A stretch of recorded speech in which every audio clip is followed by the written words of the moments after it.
시편 78편은 이스라엘의 역사에 있어서 하나님께서 어려울 때마다 힘들 때마다 개입하셔서 구원하시고 하나님이 함께하고 계신다라는 것을 보여주었던 이스라엘의 역사에서 드러나셨던 하나님의 일, 역사하심, 능력에 대해서 소개하고 있는 그런 시편입니다.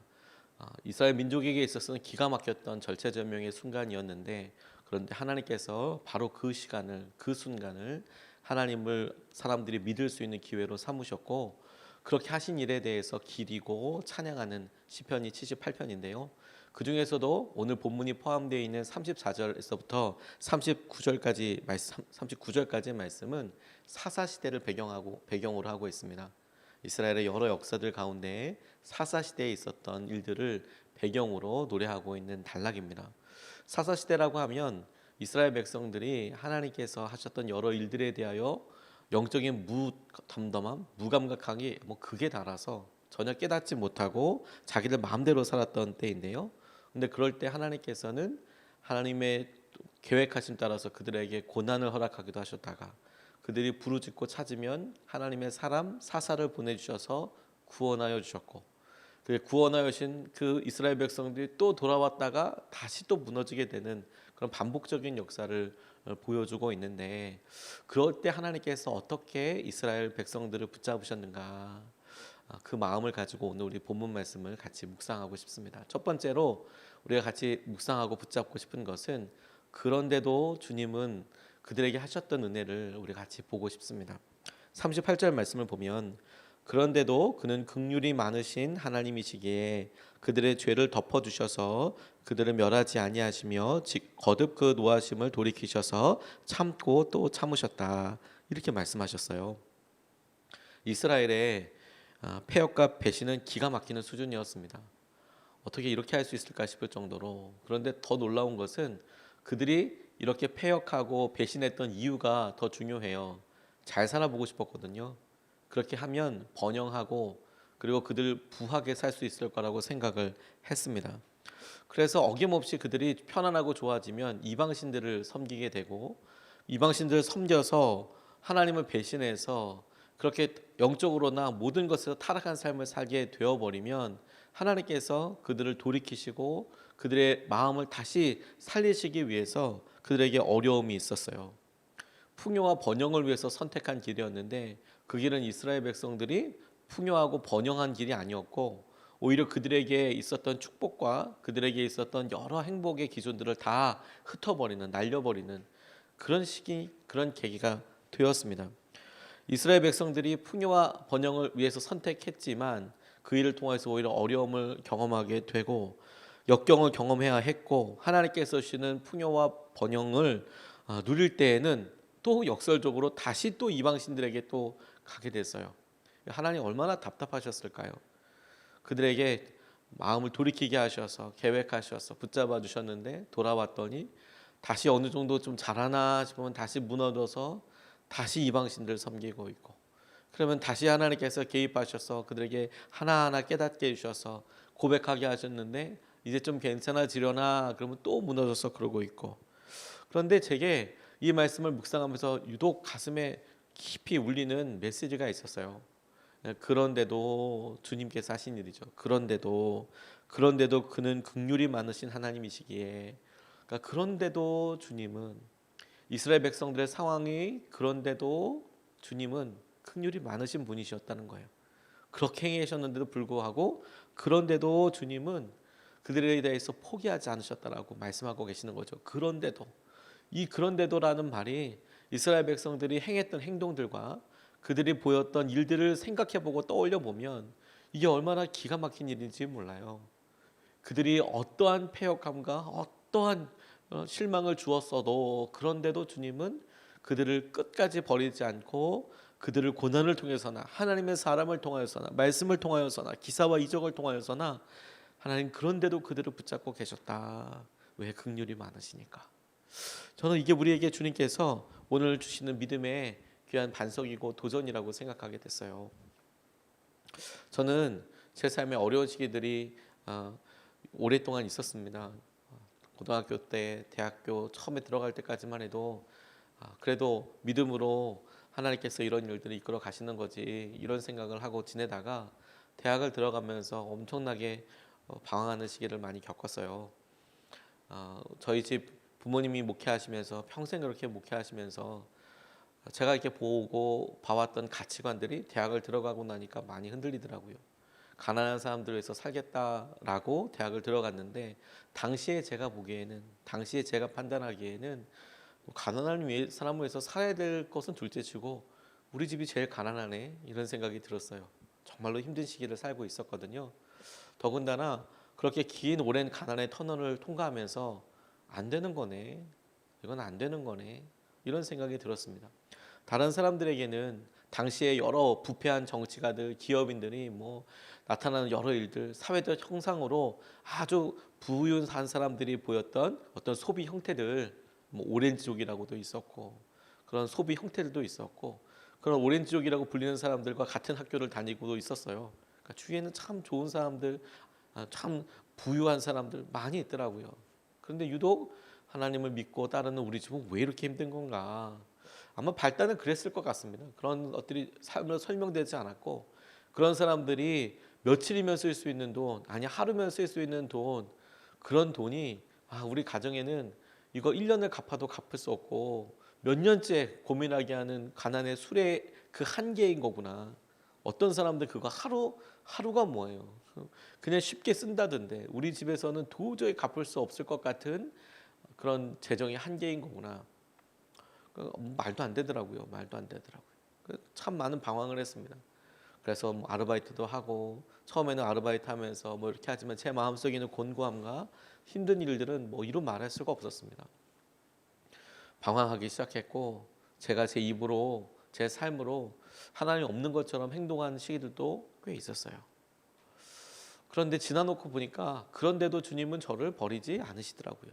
그런데도 사람들 앞에서나 또 제가 하고 싶은 일에 올인해서 하나님 모르겠다.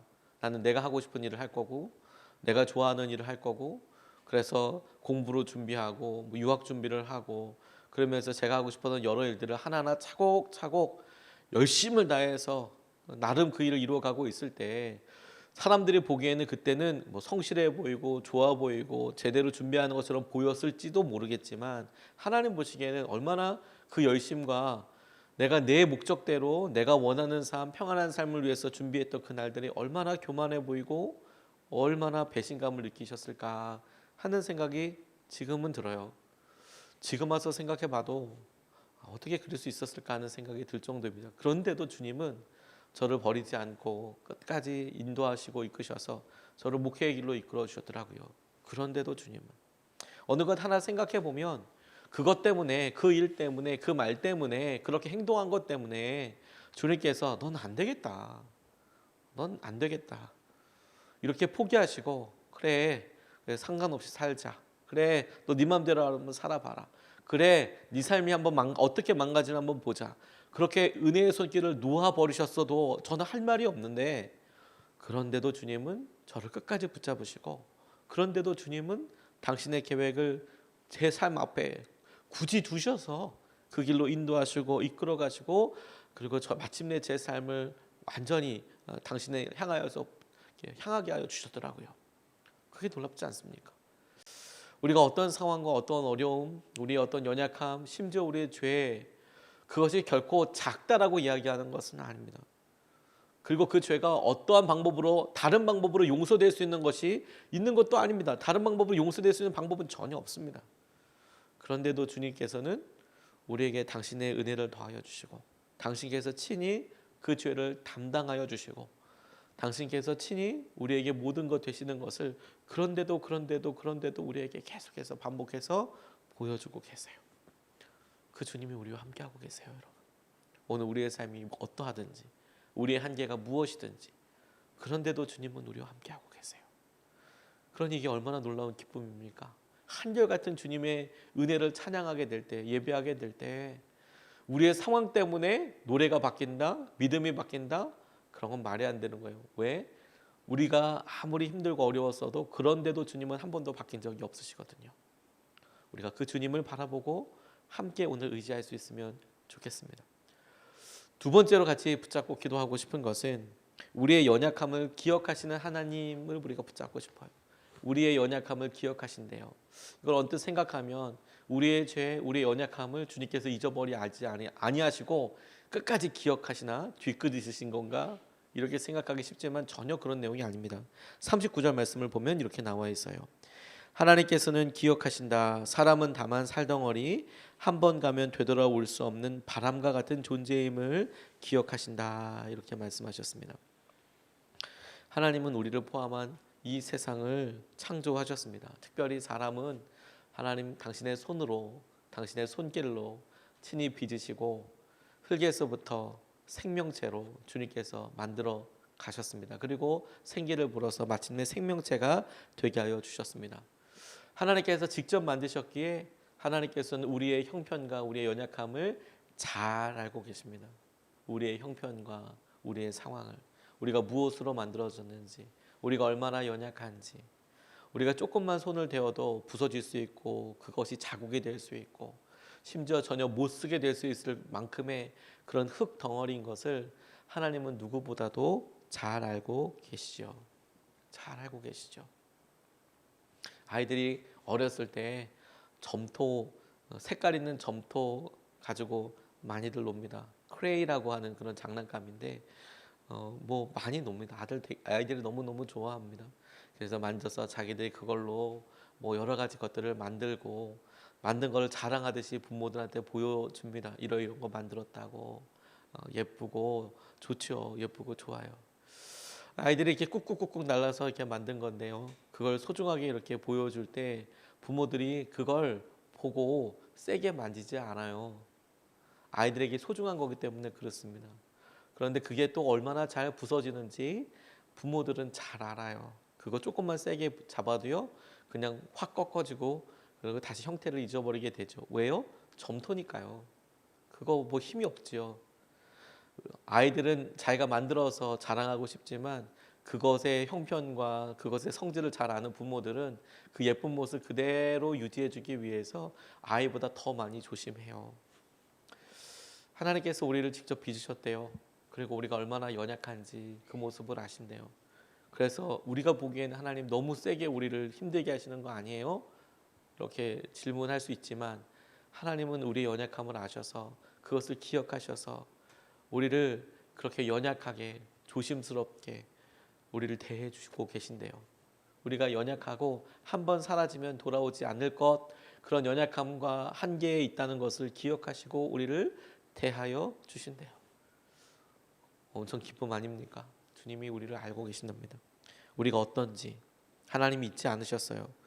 우리가 한번 깨어지면 다시 돌이킬 수 없는 존재인 것을, 이 삶이 한 번밖에 없는 것을 기억하고 계세요. 또한 부서지기 쉬운 존재이기에 우리에게 은혜를 더하여 주시고 우리가 저지른 죄에 비하여 말도 안 될 정도의 큰 은혜로 우리를 붙잡고 계세요. 말도 안 될 정도의 하나님께서 은혜를 붙잡으러 잡으세요. 왜? 우리가 연약하니까. 그걸 기억하고 계시니까. 그래, 너의 연약함이 그거지 라고 생각하셔서 그런 연약함 때문에 우리를 뭐라 하지 않으세요. 오히려 하나님께서는 그런 연약함을 쓰기를 원하시는 것이죠. 제가 제 성품들 중에서 이런 부분들은 좀 바뀌었으면 좋겠다 이렇게 생각하는 부분들이 있어요. 아마도 어렸을 때부터 부모님 밑에서 같이 자라면서 그래서 제 안에 있었던 어떤 습관들이라고 생각이 듭니다. 어렸을 때부터 집이 다 노출되어 있었거든요. 사택이 교회 안에 있고 교회 안에서 제가 어떻게 사는지 그게 그냥 칸막이 하나로 교회이고 사택이었어요. 그러니까 그냥 다 오픈되어 있는 삶을 살았죠. 이것이 그냥 자는 거, 뭐 사는 거 이런 모습만 오픈되어 있는 게 아니고요. 그냥 저의 모든 것이 다 오픈되어 있었어요. 제가 공부를 어떻게 하는지, 저의 습관은 뭔지 이거 성도님들이 다 알 수 있었어요. 왜? 자주 오시는 분들은 그때마다 거기에 제가 있고 뭐 하고 말하고 하다못해 부모님한테 뭐 어떤 이야기를 들을 때 혼날 때 혹은 어떤 칭찬을 받을 때 그럴 때에도 한두 명씩 옆에 있지 않습니까? 그러면 이야기를 다 듣게 되는 거죠. 오픈되어 있는 삶 살았어요. 그런 것도 제게 너무 큰 힘듦이었던 것 같아요. 그리고 제게는 되게 중요한 또 일이기도 했고요. 그래서 제 마음속에 어떤 염려와 상처들이 있을 때가 있어요. 그래서 사람들 보기에 이거 왜 이렇게 하나 싶을 게 아마 제게 있을 거라는 생각이 듭니다. 그런데 하나님께서 제게 한 번도 너 왜 이렇게 연약하냐라고 이렇게 묻지 않으세요.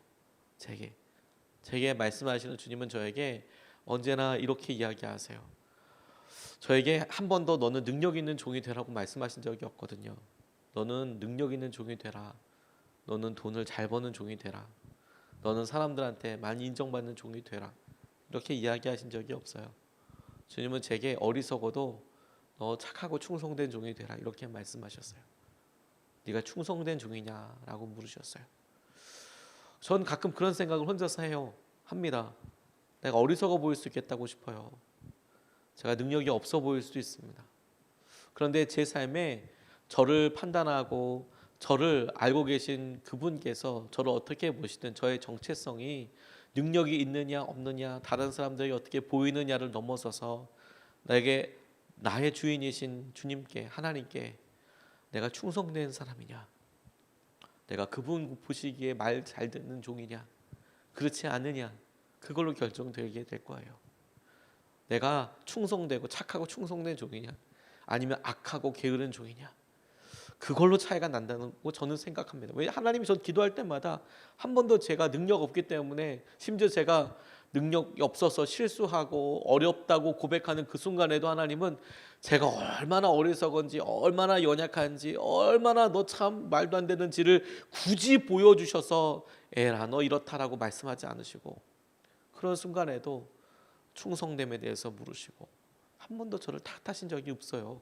그 일 때문에 능력 없는 것 때문에.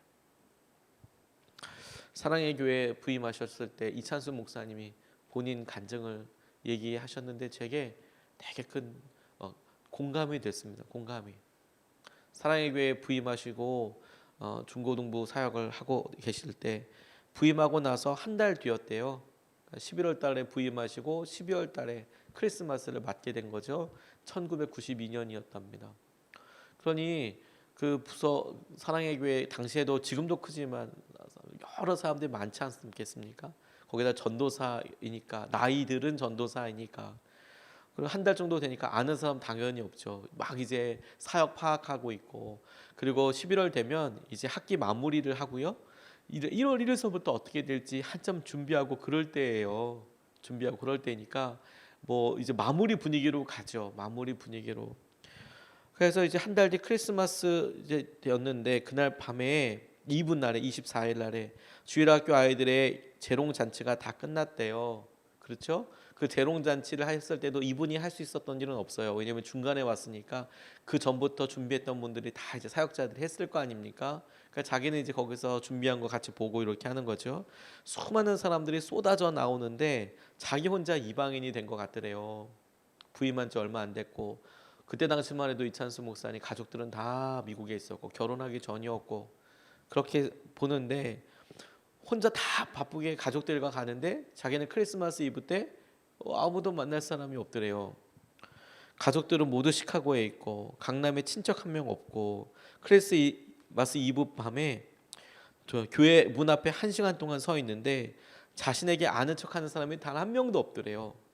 자신에게 아는 척하는 사람. 자기 부서 사람들도 이제 갓 온 뭐 전도사님을 뭐 그렇게 분주한데 뭐 따로 챙기고 이런 사람도 아마 없었을 것 같아요.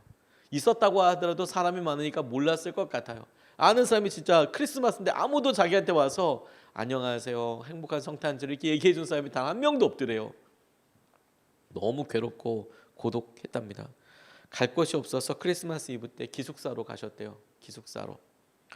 그런데 그 큰 기숙사 안에 있는 사람 역시 또 자기 혼자더래요.